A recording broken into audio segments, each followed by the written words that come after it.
আচ্ছা, ওলের বড়া কতজন খেয়েছো? নিশ্চয়ই অনেকেই খেয়েছো, কারণ রান্না পুজোতে এটা একটা চল আছে, তাই না? তো চলো আজকে ওলের বড়াই করা যাক। এই ওলের বড়া আমার বর ভীষণ পছন্দ করে, সেই জন্যই মেনলি করা। ওলগুলোকে সিদ্ধ করে নিয়েছি, আটা দিয়েছি, তার মধ্যে নুন দিয়ে দিলাম, দিয়ে ভালো করে চটকে নেব।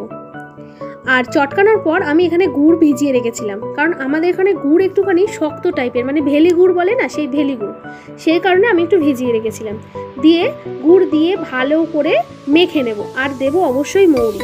তালের বড়া, তালের ফুলুরি বলো, মালপোয়া বলো, এগুলোতে কিন্তু মৌরি দিলে তার টেস্টটা একটু অন্যরকম হয়। তো যেহেতু ওলের বড়া ওই খানিকটা তাল ফুলুরির মতনই, সেই কারণে এখানে একটু মৌরি দিয়ে দিলাম।